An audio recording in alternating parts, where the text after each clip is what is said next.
This conference will now be recorded. And hello officially, everyone. I am Jennifer Weston. I'm the facilitator of the Evergreen Cataloging Working Group. And on behalf of the organizing committee members, who you'll see listed there, we would like to welcome you to the October 2021 Cataloging Working Group meeting. We do try to meet monthly, and this month I've shared the agenda here. And if you're new to these calls, we welcome you. We're very glad to have you. I will share that the agenda that you see will magically turn into the notes when our call is over today, as we'll just take notes as we go along. I'll clean them up a little. Oh yeah, here, and I will share that with Ruth.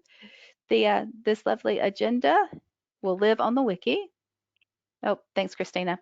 And I did not get it on the wiki. I apologize for that. It was just in the email that went out. But after this call, within an hour, it'll be posted on there. Recording is also posted on the wiki, usually within 24 or 48 hours. So again, we'll take notes on here as we go along. And everybody should have that link now so that we can see today's agenda. We're going to just do our regular updates, talk a little about community activity, and then I've kind of seeded the agenda here with some discussion topics to look at some of the topics that we've seen on our cataloging listserv lately, look at some of the spotlights. Well, we're going to spotlight a few bugs, which we haven't done in a while. So if there's anything in particular anyone on the call wants to look at with Launchpad bugs, please let us know. We can add them to the list. And then we thought we'd just spend a little bit of time talking about what you want to talk about, and not doesn't have to be conversations for today. One of the things that the organizing committee is going to do, we're going to meet later this month, is start planning for the next 3 to 4 months to get us into 2022 and kind of what our goals are for next year. So just looking for suggestions. I know last year or the year before, sort of runs together, we did a survey of the community, and we may do that again, but in lieu of that, currently we just thought we'd have a nice time to talk rather than always having presentations. So it's a little more of a business meeting and just open forum this afternoon, or at least afternoon our time, Eastern time. Today, we'll have an open forum today. If there's anybody that has any questions, your mics are open. You can turn your mics on at any time. Please turn them off if you're not using them, just to prevent background noise, but certainly you're in control of your own microphone. And also the chat box is there. If you just want to drop a note into chat, we'll be monitoring that as well.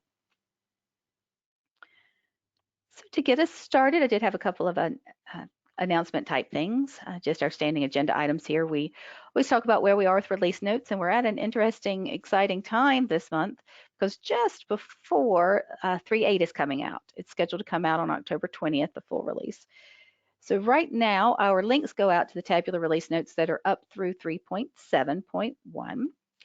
And if you're not familiar with the tabular release notes, this is one that we began as the cataloging working group and that I maintain currently with some help from others reviewing it, which I appreciate, so that those tabular release notes stay updated with each new release. Tabular meaning it goes tab by tab with the different versions. So if you want to see what happened in 3.7 or 3.6, it's really easy to find rather than going back through all the very thorough release notes. Again, we just have links here to the latest releases, the Evergreen official documentation, and then there's the roadmap if you can see more about the dates. There we're going to talk a little more about 3.8, but only just a little more today because I would anticipate in November we'll be talking more about 3.8 and demoing a little of the new exciting features that are coming out of that. So that said, celebrations is usually where we invite the person that has been the topic of the most recent community spotlight. This is now a quarterly endeavor from the outreach committee. I have put a link there to the nomination form so that if you know anybody who you think's gone above and beyond for the Evergreen community, please nominate them. We're always looking to hear stories about how you and how your colleagues are making Evergreen work for you and how you're making Evergreen better so that we can thank you and your work. So please consider nominating somebody today, and we will look forward to recognizing the quarterly recipient of this community spotlight later this year. And I am continuing quickly as we look at this Catalogers Connect. Oh, thanks, Taryn updated that. If anybody has any specific announcement they want to make from any of these groups, we do like to recognize our fellow interest groups and the work that they're doing and then give you notes about when their next meetings are. So thanks, Taryn, for updating. You're skipping October, which makes sense because Hackaway is in October. So we have dates there. I do have notes from the documentation interest group that I will follow up, but other than that, or any of the other interest groups have anything that they want to draw our attention to or announce about the work that you're doing? Let me pause for a moment so I can have a sip of water.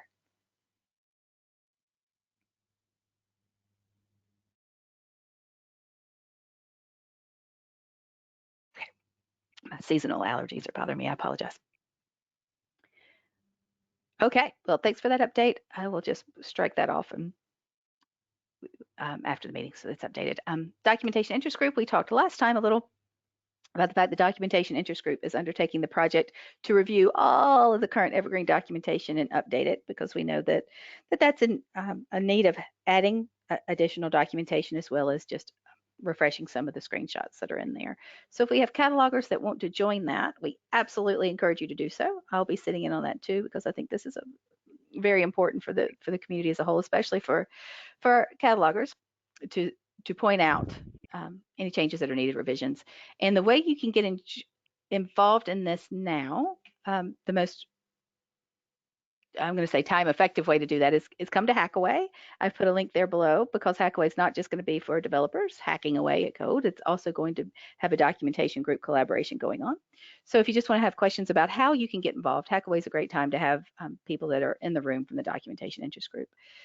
And then also the November meeting, just watch the listserv to get information about how to join that one. I will say that this past meeting, DIG has already met for the month of October, and Jennifer Pringle and Lynn Floyd did a great presentation on how to contribute documentation you may already have that you're using for your libraries, and that video will be coming out soon. I'll add it to this link when it comes out, but let's just watch the listserv till that's there. So I'll make sure that it's one of those resources that we keep handy to share with catalogers. Let me see. I know, Andrew, is there anybody else from DIG who wants to comment on their efforts there? If not, I'll just keep talking. Okay.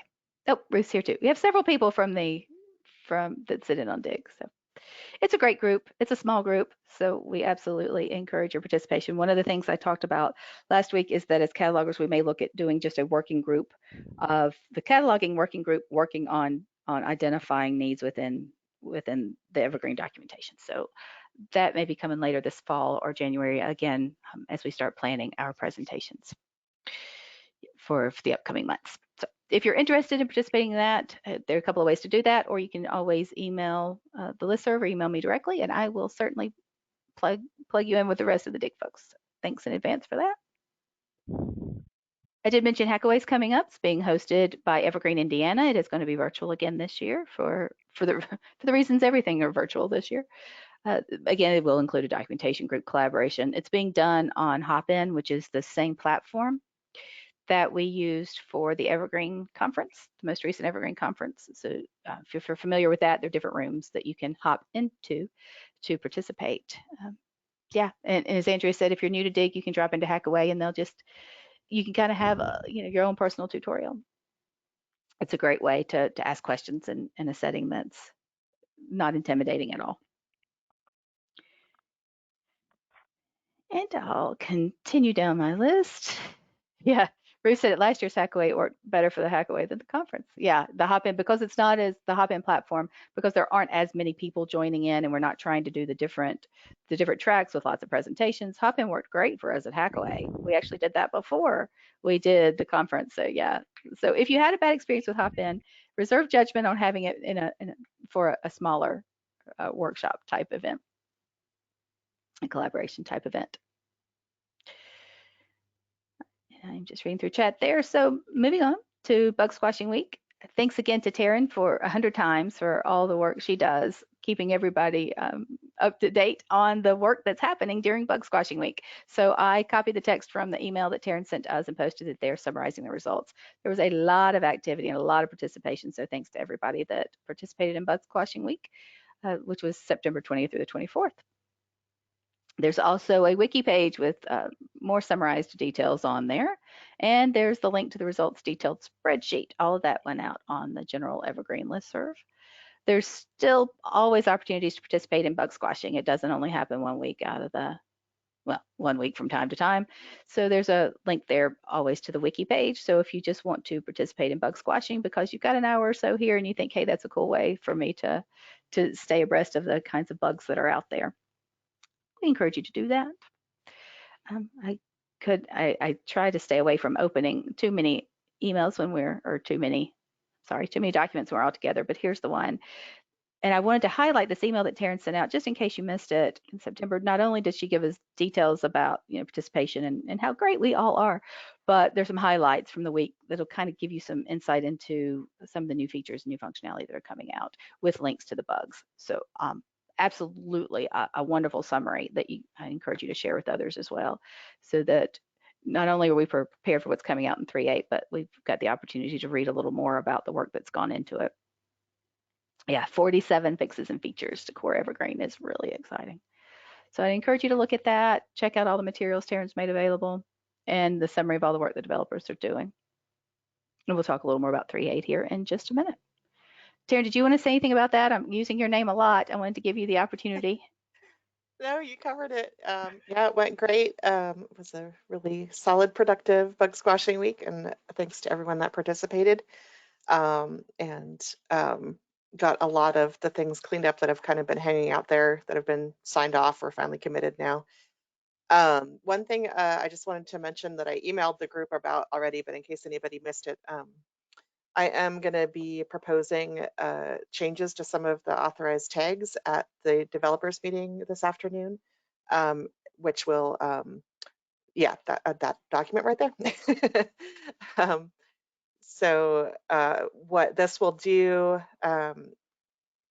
assuming there's nobody has any issues with it, is that when you start typing in a tag to tag a new bug or an existing bug that you're adding tags to, you won't have to remember all of the different cataloging related tags. You'll just be able to start typing in cat and it'll give you a drop down list of all of the different ones that start with cat to choose from. So, and if you have better names for any of those, I'm open to them. I just kind of put what made sense to me, but I'm not a cataloger, so any better, like cat parts made me laugh, but I don't know if it would make everybody laugh. But any other suggestions or any other tags that should be in there, just let me know. And you're getting lots of great feedback. I think everybody loves it, including cat parts. Thanks, Taryn. Yeah, and like I said, I'm following the chat, and I couldn't agree more. I love this approach because just being able to type in cat and getting to where you want to, because otherwise, Andrew did a great job giving us the list of what the official ones were that we always refer back to. It's nice to save us a little bit of brain time. Yeah, We just that work that Andrew did initially to get them into any sort of shape at all was absolutely necessary before we could even think about doing something like this. yeah, absolutely. Build upon success. And I like Ruth's note too that it can set a precedent. So then ACT can do the same thing. So then you get ACT parts. You don't have parts, but anyway. But you could just using the prefix may lead to others following suit. Yeah, I think we love this. So thank you for taking it to the developers this afternoon. They always meet right at their usual meeting time is immediately after hours. Okay, and that was further down the agenda, so I'll just leave that there to see if anybody else has any questions. Other than giving us a random ISBN, that's fine. We'd all do that. At least once a week I still do that. Okay, so there's the link. This is fabulous. And then I'll just change my links to our agendas so we can start. Ooh, I could okay, never mind. I'm geeking out a little bit about how I can then link to specific things easier now. I'll save that for next month. All right, so that's it for Bug Squashing Week and plans for bug name changes. So let's talk a little about 3.8. Again, I hadn't planned to do any kind of presentation today, and we didn't invite developers here to talk about 3.8, primarily because they're busy working on 3.8 to get it wrapped up to go out. I did want to as just kind of a general courtesy, to remind folks that there are community demo servers. I don't know when that'll be updated to 3.8, but my point today is that there is a community demo server out there if you want to see what's going on with 3.7. Currently, you can play around with that a little bit. So even though Bug Squashing Week is over, if you want to explore some of the features and the new functionality that came out with 3.7, I encourage you to do that. That's what those demo servers are there for. You've got a couple of varieties. You have a couple of versions that you can work with, and thanks to Equinox Mobius and to the check demo installation. That's really cool if you haven't checked it out. And I think Eva's here with us today too. So thank you for that, Eva. It's always nice to see how Evergreen's being used in different places, and this is our opportunity to do that. Yes, I thought just that we need to upgrade the tick demo server. It's time to do it again. Well, we appreciate this. We really do. I do love seeing what you've done with your version. So yeah, a newer version would be really cool.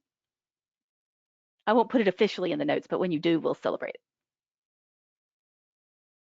So thanks again for the community demo servers.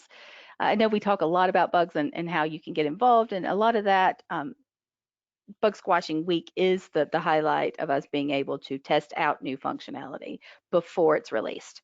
After it's released, there's still a lot of kicking the tires that goes on, and that's what those community demo servers are for. You get not only to see how it works, but then of course any kind of new feature, new functionality is going to be enhanced after it's released and used for a while. So check out those community demo servers. I did want to also give us a preview and give you a way to preview fixes that are committed already. And we keep talking about 3.8, but along with 3.8, there will be a 3.7.2 release. And so I've got just links there. These link straight over to Launchpad. And I'll just click on one of these because you can do that on your own. But all of these are fixes that have been committed. So if you want to just kind of read through those, if you can, I've got a couple I want to highlight. I'll go back to, but I just wanted to, since we are just having a more open forum today, I thought this was a good time to do that in advance of us getting ready for 3.8 and 3.7.2. It's coming out next. Is that next week already? It sure is. Yep, next Wednesday. Watching my calendar. So go back from there. So there's 3.7.2, 3.8. So a couple of the bugs I wanted to highlight just because, I started the list and anybody else that wants to add to the list, please do. But a couple of these that are coming out of 3.8, I wanted to make sure that we all knew as catalogers that this holdings and item attributes editor, our volume copy editor, is being released finally. And I say finally because we have had a couple of wonderful presentations. Bill's come to our group to talk to us, and we've provided a lot of feedback. This is a long bug, and if I start going through it, you'll see there have been all kinds of notes and all kinds of feedback. And of course, it's not going to be perfect because we all have our ideas about what our volume and copy editor should look like, but it will be released, the angularized version. You can see that, Elaine has been providing information going back to, oh gosh, July, August of last year.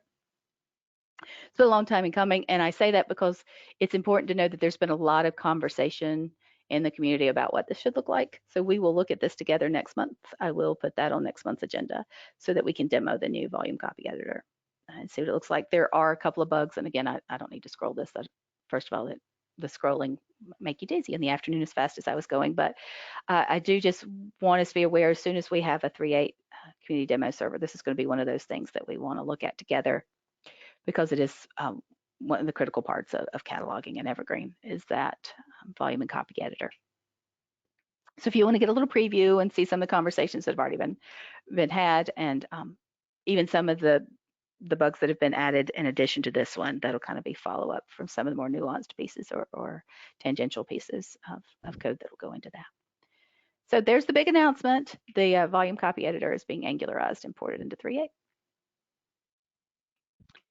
And then on a smaller scale, the things that I could not be more happier about this afternoon is this Angular Staff Catalog, the Catalog Preferences usability button. If you've seen 3.6 or 3.7, if you're using them already, or if you have gone out to community survey demo, or if you've done any bug squashing, and you will have noticed that Catalog Preferences, you click on it. Gosh, I should have had this up to demo. But if you click on the search catalog, you click on catalog preferences. It's where you can set your default library, your search library, but it's also where you have to turn on that little button to give you the exclude electronic resources. And then you can't make it go away. I don't mean the button, I mean the catalog preferences. It just kind of sits there and looks at you until you search. So this makes it a little more user friendly to get you to return or come out of there. In fact, if I can, let's do this. Let's put our community server to work here so that I can demo that. It helps to visualize it. And again, here's how you use your community demo server. There's a username, password, admin demo123. I'm going to have to register my workstation really quickly. Well, let's see if I've been using it lately. Oh, nope. So I'll just register at a branch.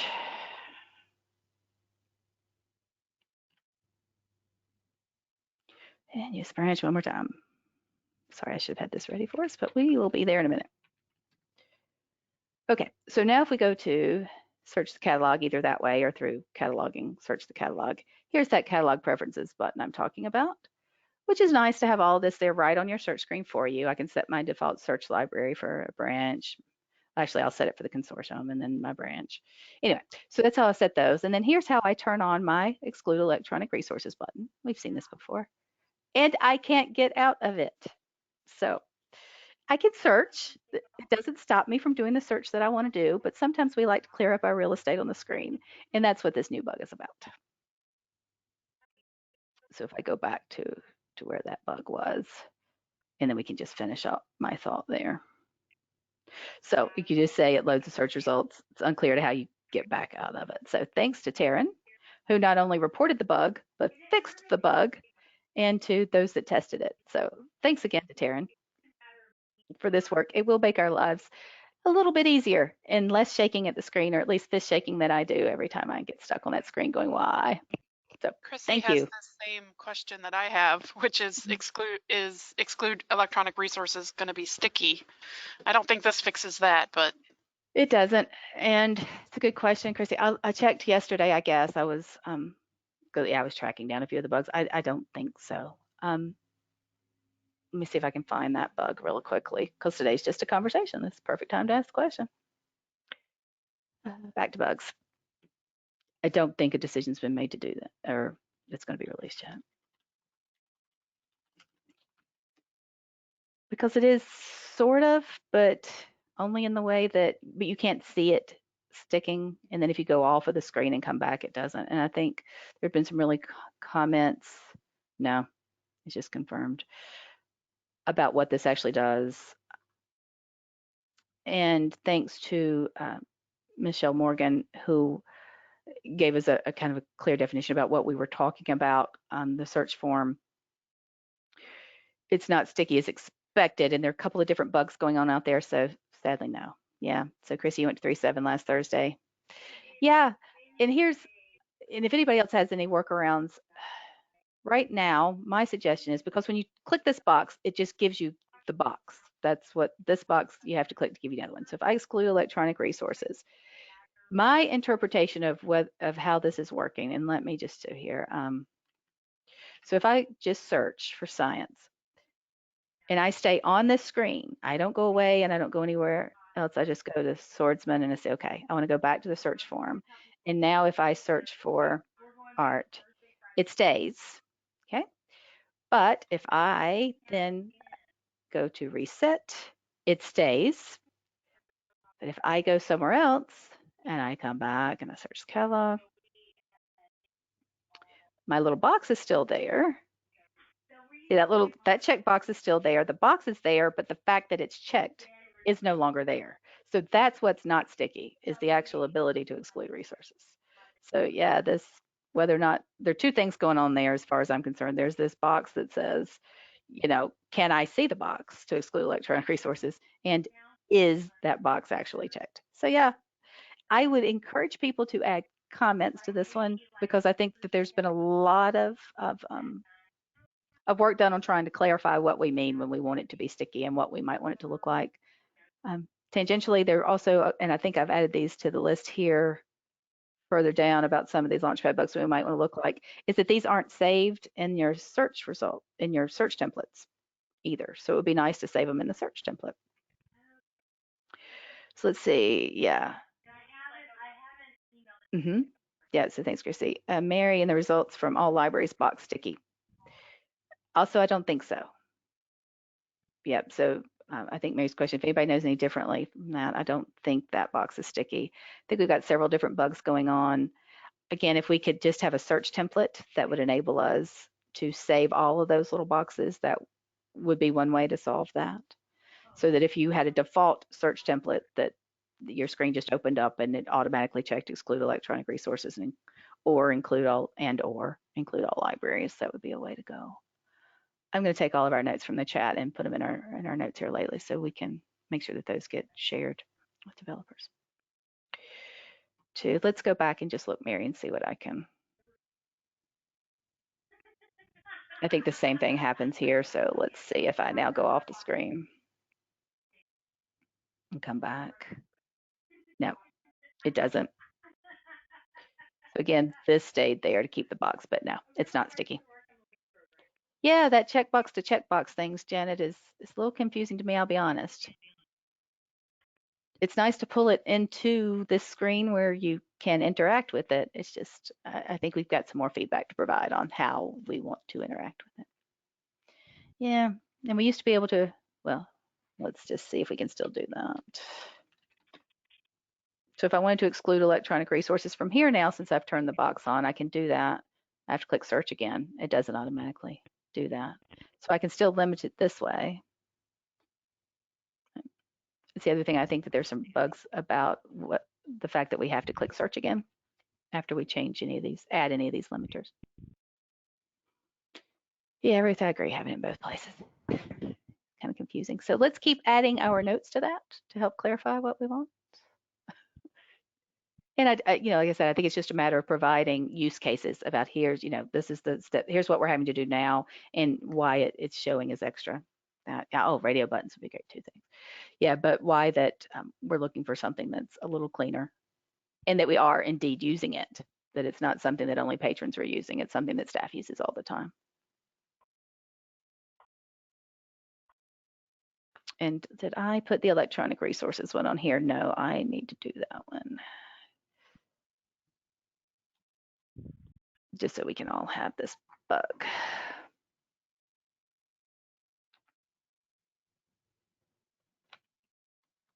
And I'll make a note. This is the exclude electronic bug. Okay. Well, I'm pretty much through with my kind of talk, my introduction and sharing the two things that I was really, two of the things that I'm excited about in 3A. Reading Elizabeth's notes here, all the check boxes should be treated the same way with settings to hide or show them. Yeah, whether we want them default to checked or not. Yes. And I'm going to copy that right off and put it because I think that's very well said, Elizabeth. Thank you. And I am just going to, I'm just going to put it right here under our Launchpad bug spotlight.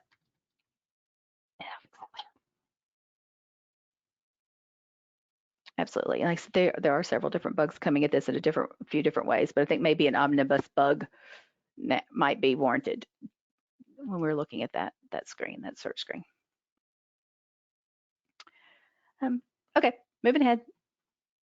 Not to cut this conversation short, feel free to turn your microphones if you want this, since we're not doing a presentation if you prefer. This Launchpad bugs, all that is just linking out if you wanted to search by, those that have staff catalog on them or Angular plus staff catalog, which we shouldn't have to do for very much longer going forward because the staff catalog is Angular now. I did want to, there's a celebration, the Angular cat blocker, we're down to just one bug that has that on there now. This is a pretty significant thing. If I can interrupt, I just saw that one just got committed, so there's none now. Fantastic. I asked about it yesterday. It's account equals 0. Aha. Wonderful, wonderful, wonderful, wonderful. Okay. That is breaking news. That's very exciting. In fact, I feel like we should, ticker parade or something, ticker tape parade. That's wonderful. Because it's actually been fixed committed, not signed off. Oh, wow. It'll be in 3.8, I believe.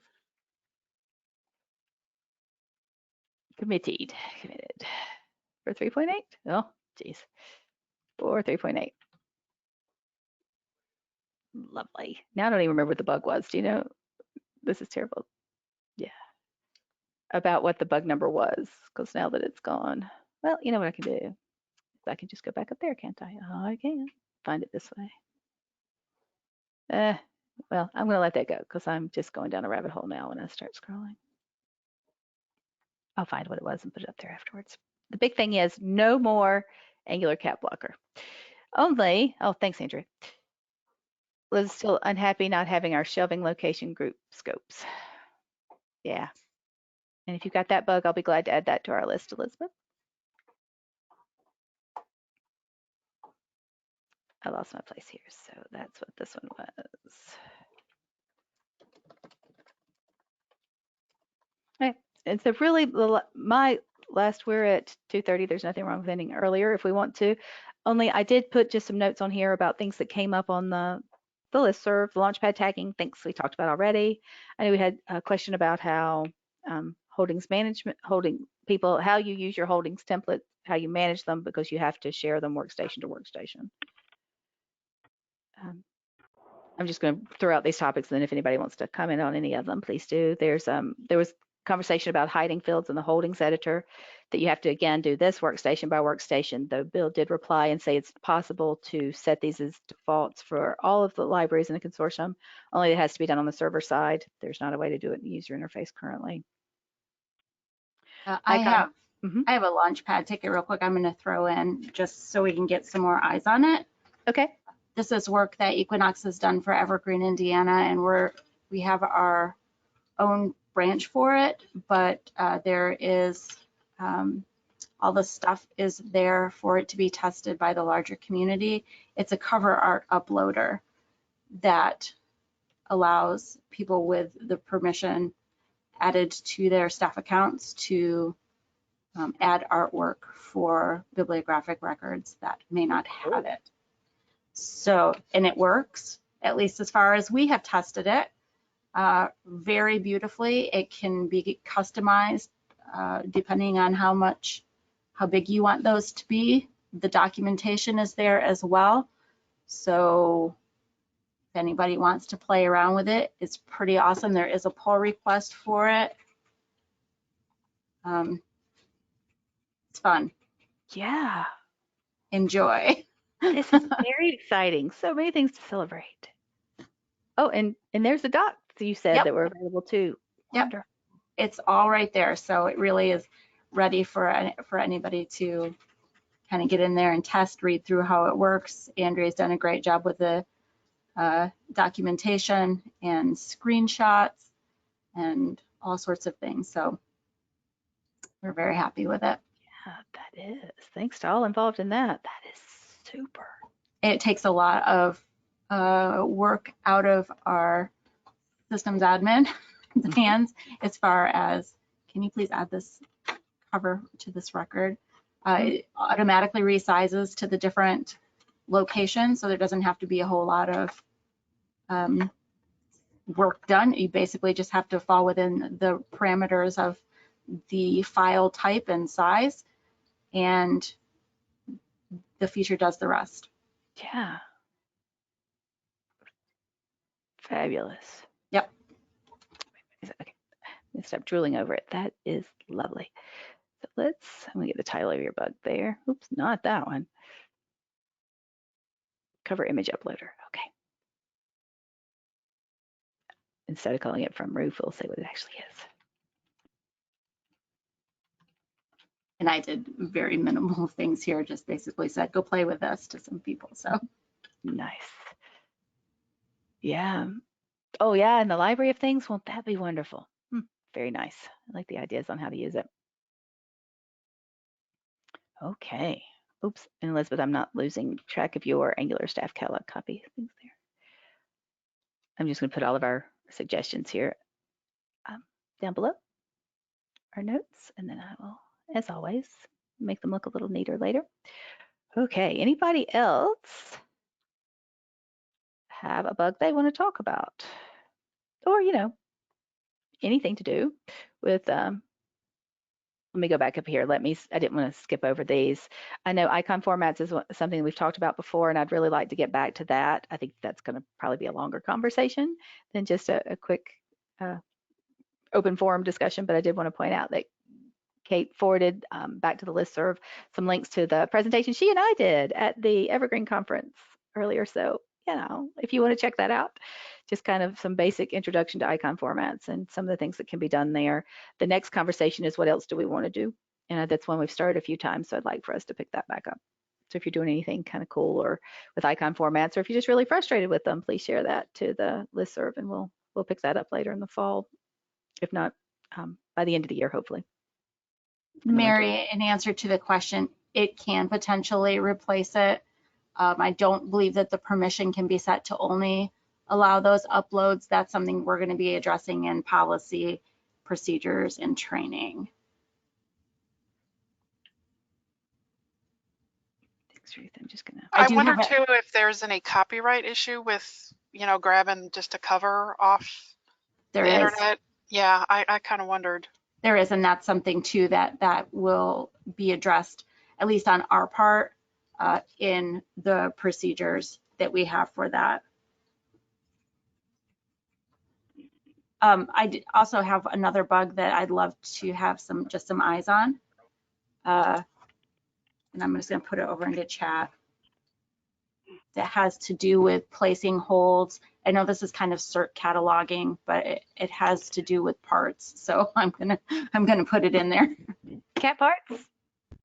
Yes, cat parts. Cat parts. In a large consortium.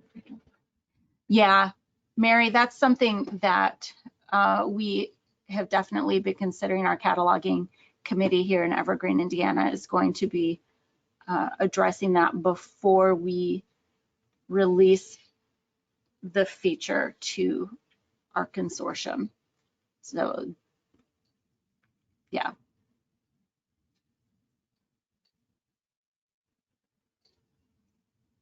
And ours is not going to be added to a permission group. We had considered it being a Cat 1 permission, or I'm not sure what the stock title for that is. Cataloging administrator, maybe. But we're not going to. It will be people who are thoroughly vetted in the procedure, and because it works, it's really easy to use it. And so it's kind of one of those things that, I mean, could be a lot of fun. If you looked at our test catalog, there were many pictures of SpongeBob and Beyonce and Prince and all sorts of terribly, like the orientation of the pictures were awful and the quality was pretty suspect. So it's that easy. You could definitely make a big mess. So we're going to address that with our internal mechanisms as opposed to the software. The software works. Great. We don't know yet because it hasn't been signed off on yet. Please test it.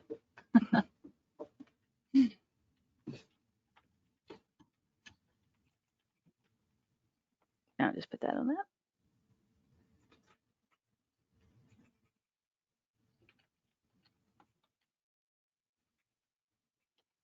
All right. Miss 3.8, yeah, that's worth saying that while we don't know which one it will not be 3.8 that's coming out next week. Right. That timeline is coming on. Okay. Thank you. And then there's the place hold from basket multiple parks, not allowed. Yeah.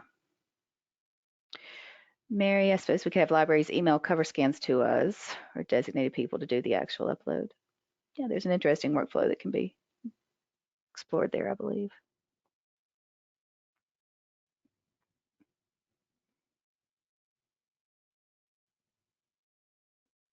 Okay, let's look at multiple parts. And again, if anybody wants to add heat to these or add comments, that's always appreciated. It would be nice to be able to place holds from a basket that has multiple parts on it. Oh, it even has a little image there. Yeah, I was gonna say it's not really just baskets. I just added onto that. It really is. Once you're into a record, you're placing hold on that. You can only place for one part, whether it's from a basket or not. One part hold there.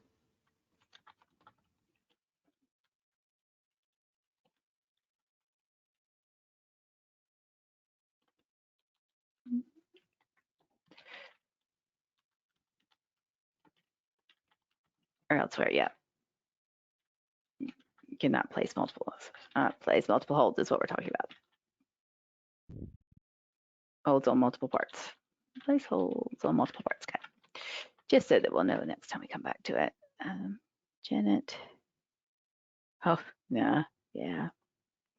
3.9. But it'll all be, Janet, the good news about 3.9 in 2 years is it'll all be tested out by then. Okay. Anything else on our list? Let's go back up, see if there's anything. Oh, there was a great conversation about diacritics if you missed that one.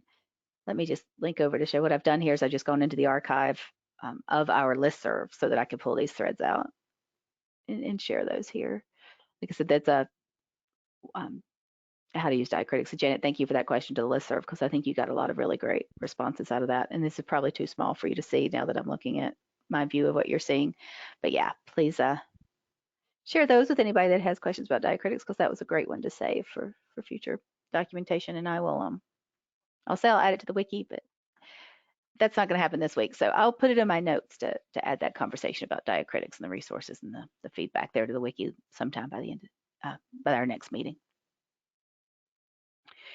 Yeah, and I see some good conversations there going on about centralized cataloging. That's we could just talk about it. In fact, we did one of those. We did a conversation once about, maybe that was at the conference this year, about how different library consortia approach centralized cataloging versus decentralizing. We might be time to revisit that again first of the year and kind of share some of your best practices about groups that do it one way versus the other, or a hybrid of ways, and how you take these new features and functionality and then incorporate them into your current work. Let's see then. All right, so anything else here, these that we want to consider adding heat to? Again, these are just those. I'm going to pull this note out of the top here so it's not to use things there. Okay, so back up here, consider adding heat to these. This first one, we mentioned at last month's meeting. I just didn't want to lose it.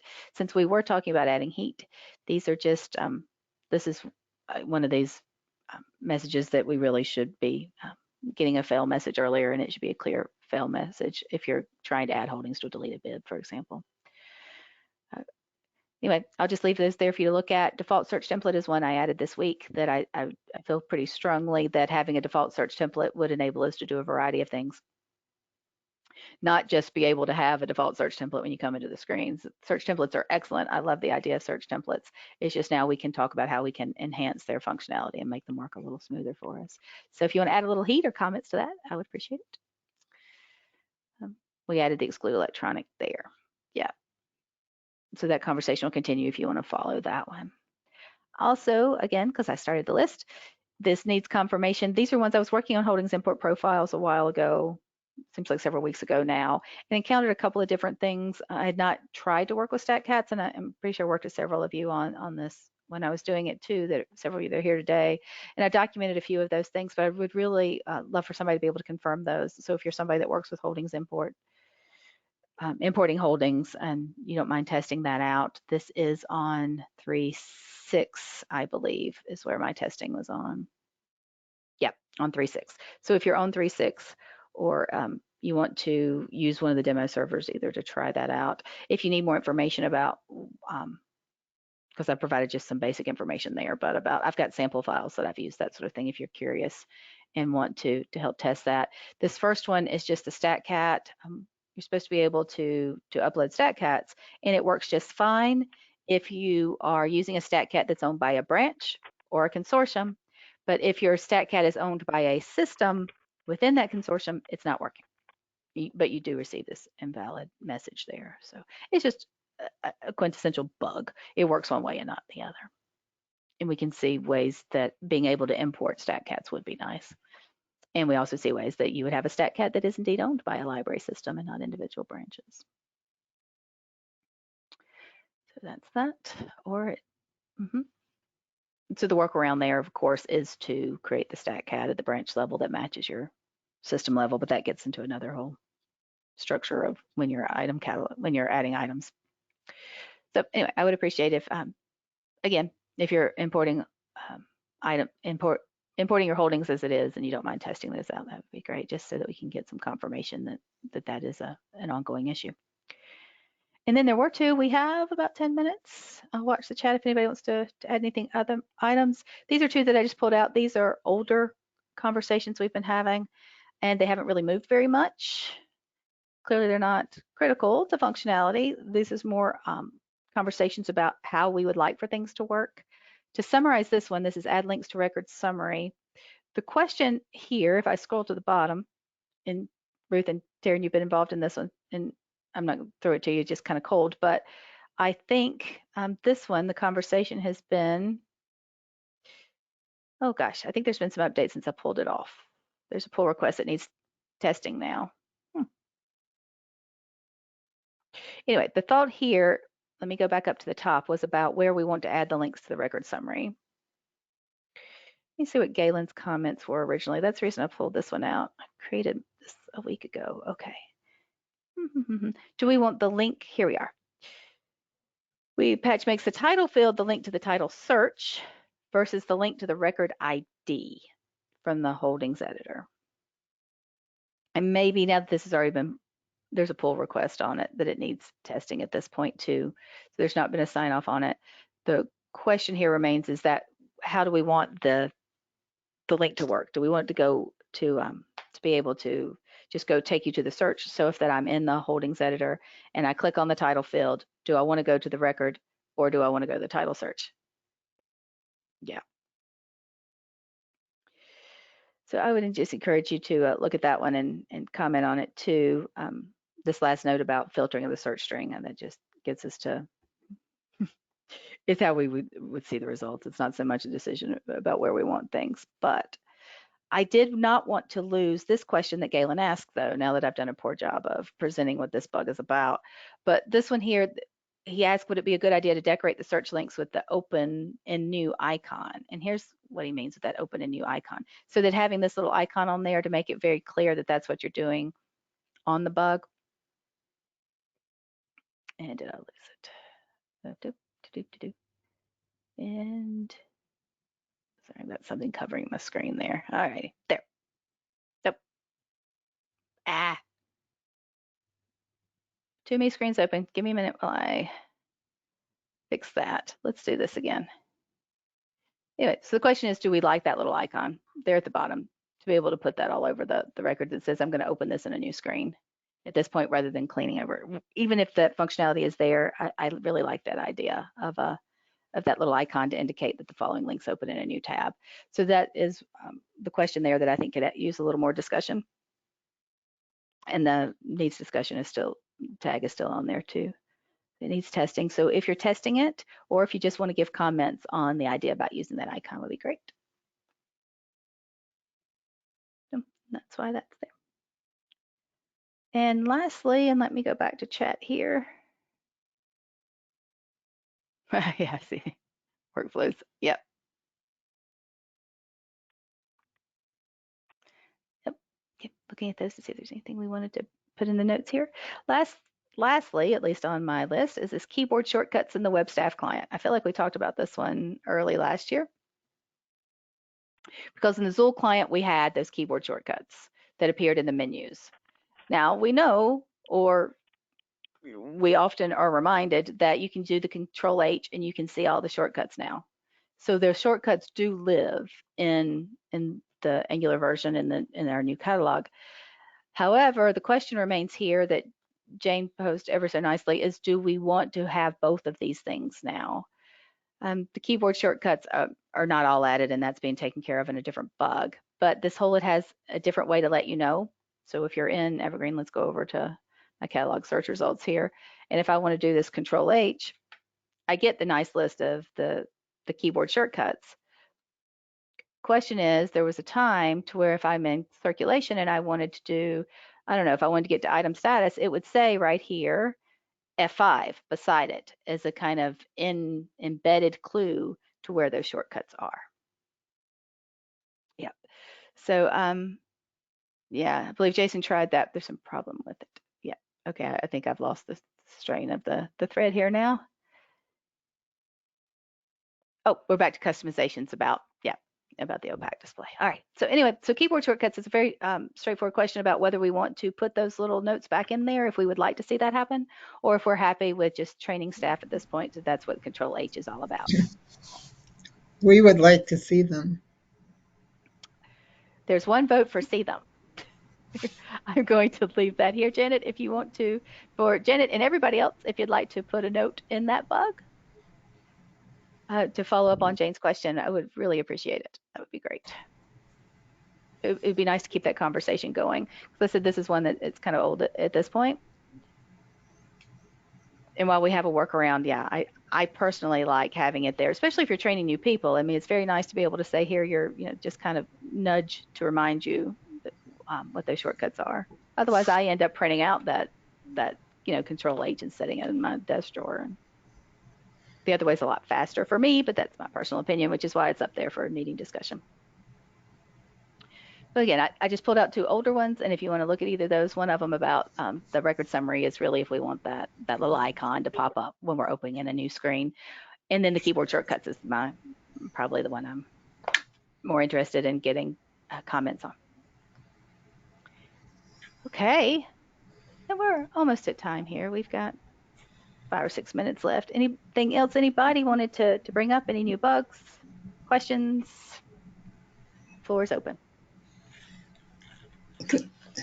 Could you place somewhere that link to where you had the screens about the diacritics? Sure. There's that link. The diacritics. Let me make it a little bigger. You just want to look at some of the responses in here? Yes. Okay, the last one is about Mac. There's a Chrome extension. No, I mean, is there some way I can look at this on my own? Sorry, sweetie. Yeah, let me do that. Check this out. I'm dropping this in the chat and see if that chat works, if this link works for you, because I wasn't sure if it only worked for me as I'm signed into the list. So yeah, that worked. It worked for me. Fantastic. Yeah, so I think anybody that's subscribing to that list then as a cataloger should be able to see that archive.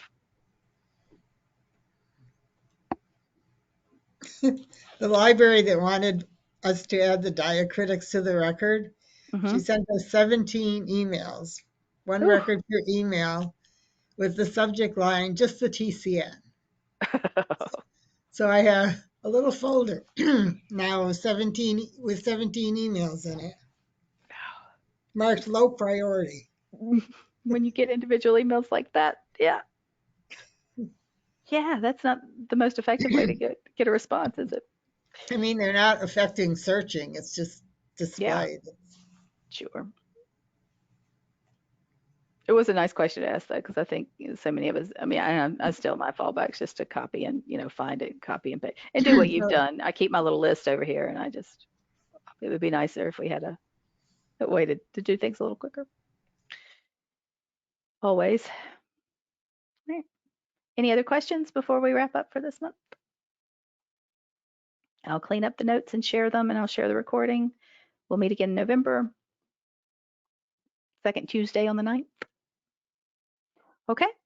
Well, if that's it, I'll hang around for another 5 minutes or so, but I'm going to go ahead and end the meeting and stop the recording. So thank you all. Have a wonderful October, and we'll see you again next month.